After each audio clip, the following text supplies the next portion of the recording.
I trudged through the crowded Canadian National Tower restaurant on Saturday night, my eyes fixed on the floor. The air is thick with the smell of greasy burgers and fries, and the sound system is blasting some generic pop music that seems to be stuck in an infinite loop.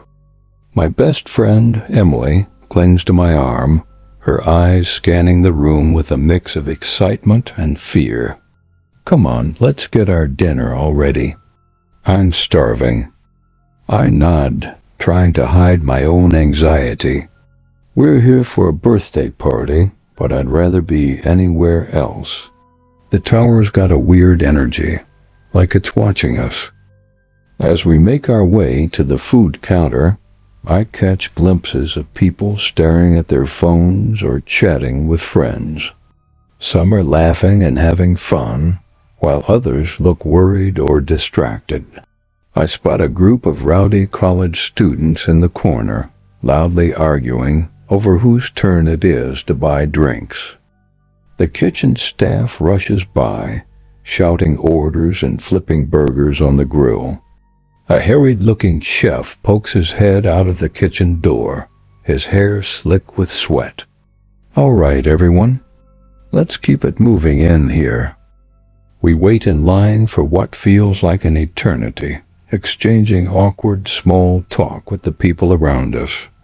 When it's finally our turn, we order burgers and fries, and I breathe a sigh of relief. As we take our seats at a booth, Emily starts scanning the menu again. "I'm so down for some onion rings. Can we get those too?" Our booth is right by the window, and I can see the city lights twinkling below us. The view's pretty sweet, but it's hard to enjoy when you're feeling trapped. We take our first bites of food, and I let out a satisfied sigh. This might not be so bad after all. But just as we're settling in, I feel a chill run down my spine. At first, I think it's just the air conditioning or someone walking by, but then I see her. A figure materializing from thin air, standing right behind us. Her eyes are black as coal, and her skin is deathly pale. She's wearing a tattered white dress that seems to be stained with blood. My heart freezes in my chest as she turns to face us. Who are you?" Emily stammers, her voice barely audible over the din of the restaurant. The ghost doesn't respond. Instead, she starts to move closer, her eyes fixed on me with an unnerving intensity. I feel like I'm being pulled into a nightmare. And then, just as suddenly as she appeared, the lights in the restaurant begin to flicker and dim. The sound system warbles and dies, plunging us into darkness. "What's going on?" Emily screams, grabbing my arm. I try to speak, but my voice is caught in my throat. That's when I hear the roar of the sharks. They're outside, swirling around the tower like a vortex of razor-toothed fury. The ghost reappears, her eyes blazing with an otherworldly energy.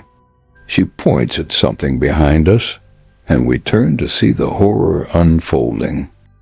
A massive tornado of sharks is bearing down on us, their jaws snapping wildly as they tear through the air. The restaurant's windows shatter and debris rains down around us. "Run!" Someone yells from the kitchen, but it's too late. The ghost grabs my arm and pulls me towards the window.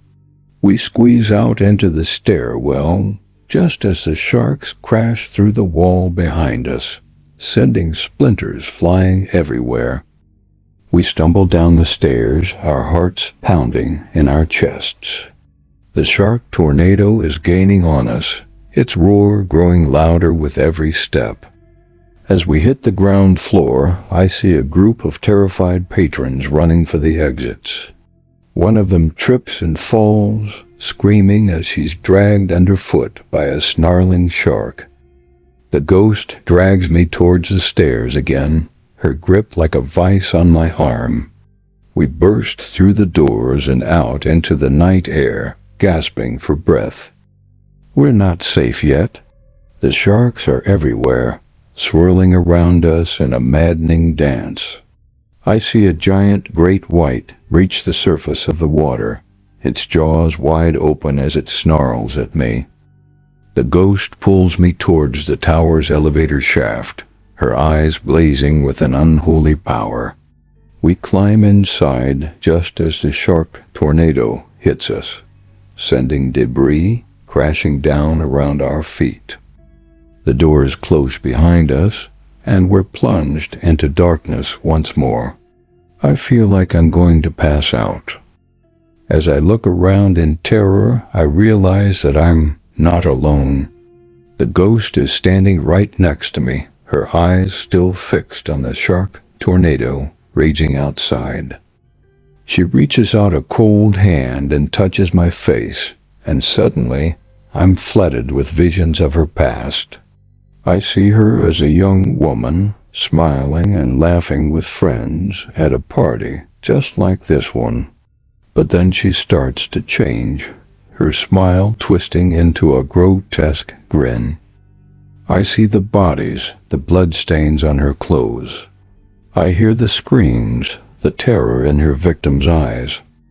The ghost's grip on my face tightens, and I feel a rush of adrenaline as she pulls me close. "Come with me," she hisses, her voice like ice. We ride out the storm together, trapped in this metal box as the sharks rage outside. And when it finally passes, we emerge into a world that's been transformed forever. The ghost disappears into thin air once more, leaving me shaken but alive. I stumble back into the restaurant, searching for Emily and the others. But they're gone, vanished into the night like ghosts themselves.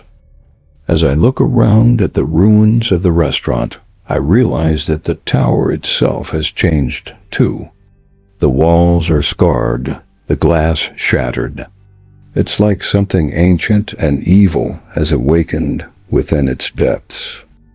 And as I stumble out into the bright lights of the city, I know that I'll never be the same again. The ghost touch still feels on my skin, a cold reminder of the horrors we faced together in those doomed stairs.